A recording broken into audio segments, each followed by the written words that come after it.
Hey folks, this is Ardwulf. Welcome. We're going to talk today about Sky, A Distant Plane. This is by Volko Ruhnke and Brian Train. It's a 2013 game from GMT, and it is Volume 3 in the Coin series, which is a series about counterinsurgency warfare. Mostly modern stuff, although a couple of the things in the pipeline deal with the American Revolution and the Gallic insurgency against Caesar's occupying army in the 1st century BC. So those will be interesting to see, but in the meantime we have A Distant Plane. This is a very interesting series. I've already taken everything apart and put it together, and we're going to give you a quick walkthrough of the components and the game in preparation for hopefully doing a playthrough series of some kind. We'll see what develops. Okay, so quickly just going over the components here. We obviously have some rule books and some reference cards and a map, which I'll show you in a minute.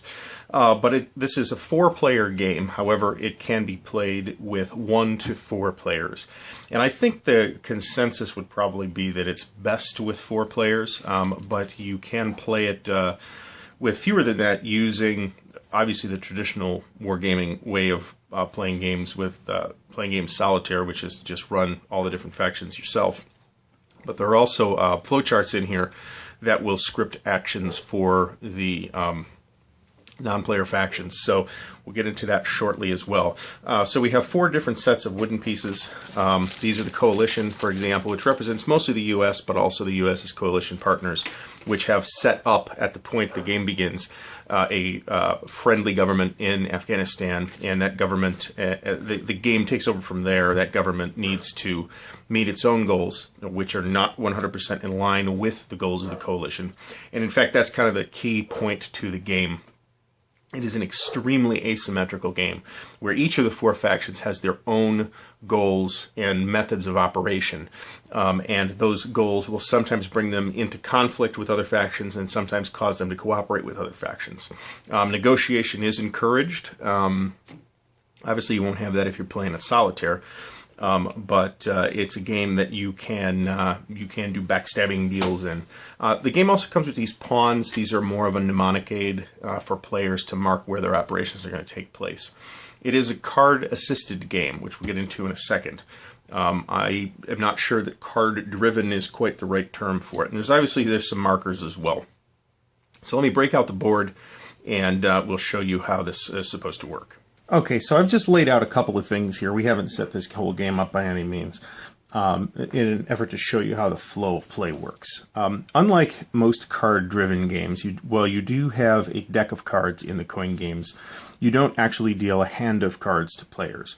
Instead, there will be 2 cards showing to the entire table at any given time.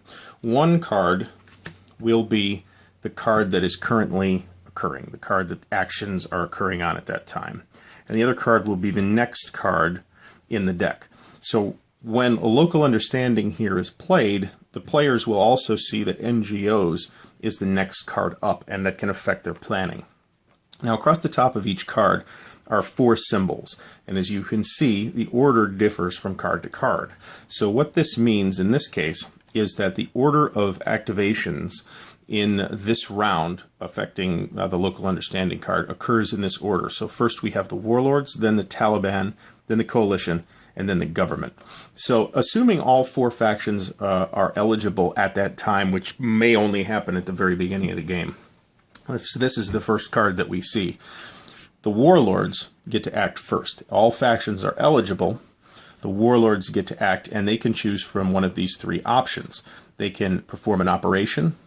Like in other card-driven games, you can either play the cards for the event or for operations, but there's no operations value. That works in a different way, which we'll get to.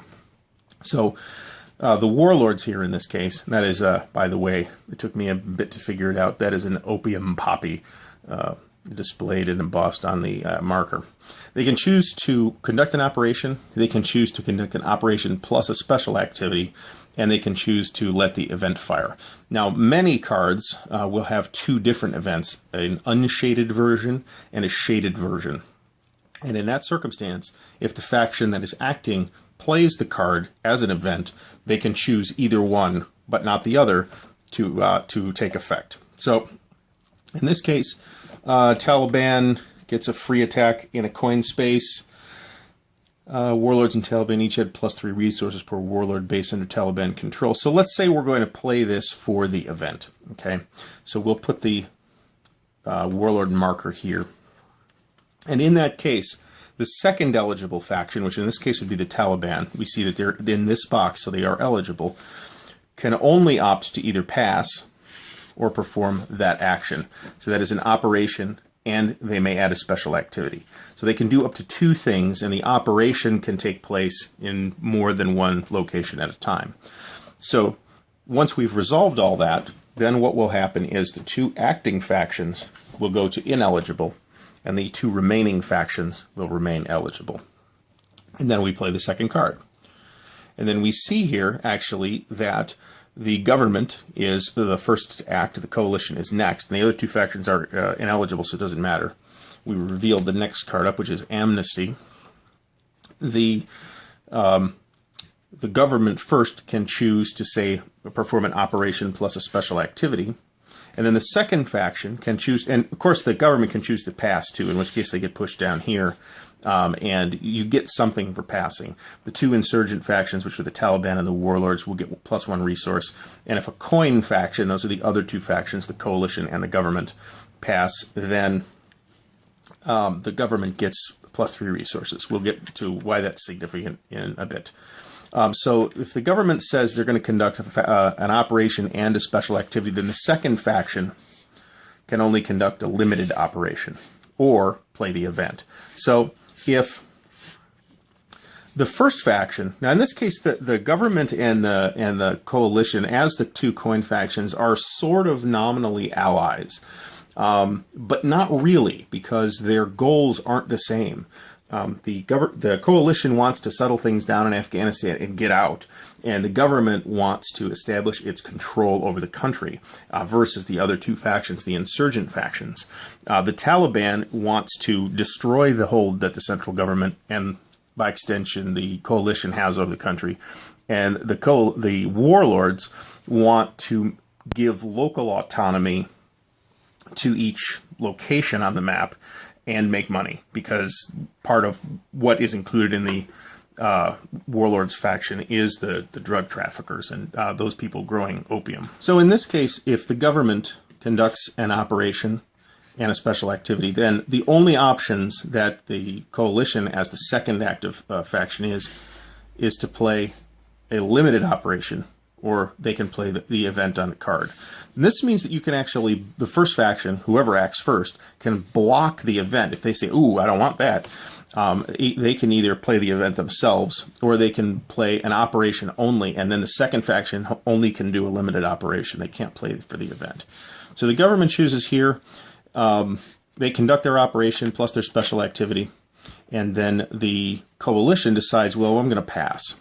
So at that point, this card is finished. The ineligible factions go back to eligible, and the passing faction goes up to eligible, and the government goes to ineligible. And then we play amnesty and display the new card, which is NATO. Now, eventually, in the process of playing, you will pull a propaganda card. And the propaganda cards represent the flow of the game. They represent when they come up to play. And you'll be able to, of course, see them coming. So when you play this card, Tribal Elders, and you see that this card is next, you'll know that there's a propaganda phase coming. But when this is in play, you will perform this sequence here. You'll check for victory, you'll adjust resources, you will perform certain types of support actions, you will have to redeploy government and Taliban units. We'll get to units shortly. And you will do a reset, which will adjust a number of things on the board. Okay, so here we have a space laid out on the map as though it might be in play. So what the different wooden blocks here mean is they represent forces of the various factions, and different factions have different types of forces available to them. So these flat discs, for example, represent bases, and all of the factions have bases available. These blocks represent troops. So the tan blocks represent coalition troops. The dark blue boxes represent government troops. And the light blue blocks represent government police. Now these sort of octagonal cylinders here represent insurgent forces or guerrilla forces. And they can be in one of two states. They can either be activated, in which case their embossed side will be up, so this is an activated warlord's guerrilla unit, or they can be not activated or hidden, in which case the embossed side is down. These are two non-activated Taliban guerrillas. Now, so these units, this base, these troops, and these guerrillas are all located in this one space, Paktika. However, this warlord guerrilla is actually on this line of communication that runs up here from Kabul, which you can't see on the map, all the way down to southern Afghanistan. And those lines of communication are also significant.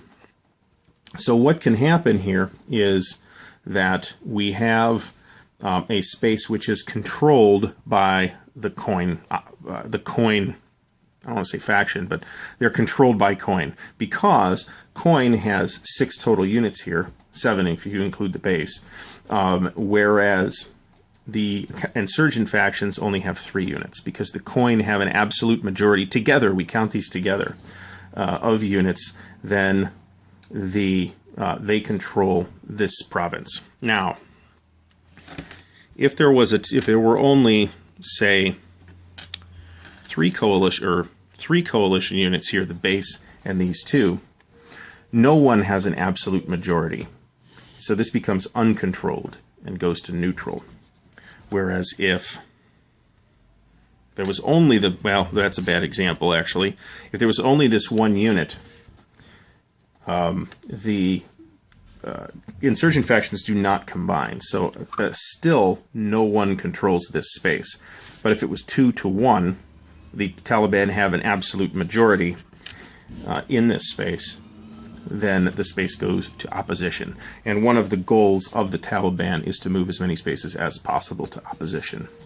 This number in the middle of the province includes the population, indicates the population of that province. So what the Taliban actually wants is actually not territories that are in opposition to the government, but population. So this would count as 1, and there's a track around the edge of the board that we use to track that. So this would count as 1 population in opposition. Or, if we were back to this scenario, where it's uncontrolled, it would be considered 1 population that is uncontrolled, which is actually a point in favor of the warlords. So you can see right there that the warlords are in conflict to a certain extent with the Taliban, even though they're both insurgent factions. This is really a 4-faction game. It kind of looks at first glance as though there are 2 quote-unquote sides, the coin side and the insurgent side, but that's not really the case. The 2 coin factions kind of want to cooperate, and they will sometimes, but the coalition faction in particular can kind of stiff the government faction, because on the edge of the board there is a resources track, and to perform operations you need to spend resources, and all of the factions track resources. So they'll have, say, 20 resources on hand at any given time, except for the coalition. The coalition does not track resources for 2 reasons. For one, the coalition, as a foreign power projecting itself into Afghanistan, is considered to have basically unlimited resources. But to do a lot of things that they will want to do, they will need to spend local resources. So they spend the government's resources. And the government doesn't have anything to say about that. So the government can get resources when the coalition player passes, and that's nice. But if the government and the coalition are not on precisely the same page, then the coalition can stiff the government out of resources that it wanted to use for other stuff. And their victory conditions are completely different. So back to our example in Paktika province here. We have decided that the Taliban is going to perform an operation in this province. And we can see that there are operations and special activities on the player aid card. There's actually 4 of these, and each card is a big fold-out card that contains all 4 factions, victory conditions, and operations and special activities. So we're going to perform an attack here. They are going to find a space with a guerrilla and an enemy. So any place with and these actually should be embossed side down at this time. Let's leave one up as an example. and they have to spend 1 resource per space that they're going to do this operation in. So they can do this in more than 1 space. So they could also do it up in this province of Kaust over here, or in this province of Ghazni over here. All 3 using the same operation. They would just have to spend 3 resources to do it. Unless it is a limited operation, in which case that means that it can only target 1 particular province. So our procedure here is that we're going to activate all Taliban guerrillas. Now we have 4 Taliban guerrillas here. 1 is already activated, so we will activate the other 3. It is sufficient to activate, I guess, reactivate this one who is already activated. So we want to roll a die for this. We're going to roll, if we roll a 1, the procedure will tell us that what we are in fact going to do here is to dig out a Taliban guerrillas piece and place another Taliban guerrilla. And I believe that will go in as an inactive unit. Now, if consequently we roll a 3, we have rolled not a 1, but we have rolled less than the number of Taliban guerrillas, so we will remove 2 cubes, 2 pieces. It actually does say 2 pieces, so I think you can remove warlord guerrillas with this as well. I interpret this way. I could be wrong. If so, please mention it in the comments. So we have to remove government troops, government blocks, or government units, I suppose I should say, before we remove coalition units. So we will remove this government troop and this government police unit, and we'll put those back in the government available forces box. If on a subsequent turn, where this is the situation, and the Taliban decides that they're going to perform their attack operation again, then they can do exactly the same process. They will activate any inactive guerrillas they have. They will roll a die, which I'm not sure if you could see, but which is a 6. So this would fail, and basically nothing would happen. But let's say, hypothetically, they're shooting for 5 or less. They roll a 4. They will remove 2 government or coin blocks, in which case this actually would be... this space would actually be in opposition and under Taliban control at this point, because the Taliban have an absolute majority here. So what would happen here is we'd remove 2 units from the side that opposes the Taliban. We have to remove government forces before coalition forces. So we remove this 1 government block, and we remove this coalition base. We have to remove all troops before we can remove bases. And actually, I believe you have to remove guerrillas before you can remove bases as well. All 4 factions have bases. And in fact, the warlords have the most bases available, I believe. And actually, they have the same number as the Taliban. And the warlord bases are actually part of their victory conditions. Okay, so in our previous example, the Taliban have chosen to perform an operation and a special activity. So the special activity they are going to perform is going to be this one, infiltrate, and that will remove enemy forces from the board and add coalition force, or Taliban in this case, forces to the board. So if we're in this situation in Uruzgan province, we see that there's 1 population here under coin control. It's neither supporting nor opposing the government at this time, but we also have 2 underground Taliban guerrillas. So if we performed earlier a rally or a march operation, we can then perform this infiltrate operation. So what we will do is we will remove 2 non-coalition pieces there, or replace 1 with a Taliban guerrilla. Now, I believe I think it doesn't say this, non-coalition pieces, so it does actually. So the government forces are eligible to be targeted in this way.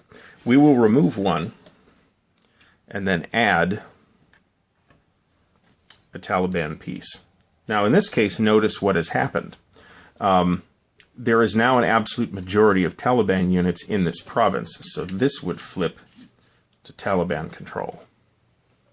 Now for each government unit we've removed, so in this case this police unit, we will also reduce patronage by 1.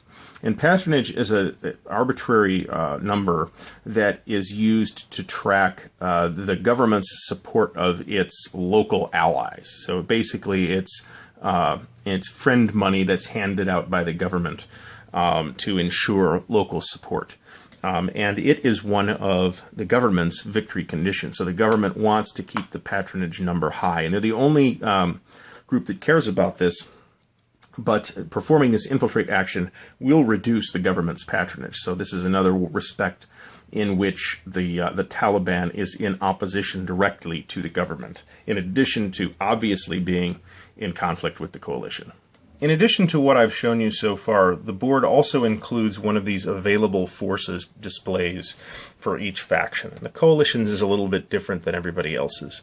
Now what this means is that when you start playing, you will place all of the coalition's forces on this little grid here, and their bases over here. And the low number, you'll pull them off one at a time as you put them in play and use them. And the low number that is showing gives you the number of available forces. So the coalition has 4 available forces here and 1 available base. Now, one of the coalition's victory conditions, as we can see here, is their total support plus available. Now what this means is they want their troops not on the board, but on this display, meaning they have been pulled out of Afghanistan.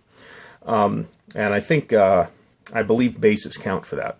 Now, when troops are eliminated from play during the course of play, if they're coalition troops, they actually go into the casualties box, and then only some of them will actually return to the available forces during the propaganda phase. The others will be removed completely. Okay, and one small final thing is the Islamabad Track, which reflects the government of Pakistan's support for or hostility to the Taliban. And this track will move up and down through the course of play, but it will generally go this way towards Pakistani sponsorship of the Taliban. And what this means is that the Taliban can basically operate with complete impunity in Pakistan, where conversely, if the marker is at hostility, the Taliban really can't do much in Pakistan at all. And in fact, they can't even hide their forces. So if they have guerrillas there, they're automatically activated. Okay, so that's been a really broad, high-level overview of A Distant Plain. This was done, first of all, to introduce the series of play-along videos that I intend to do for this game. How extensive that series will be, I think, depends on a number of factors, including how you folks react to it. It was just as much, though, a mnemonic aid for me to sort of talk my way through the game so that I understand what's going on as we move towards that actual game of A Distant Plain. So I hope that you've enjoyed watching. Please stay tuned in, subscribe to the channel, rate, comment, and support, and I will see you next time.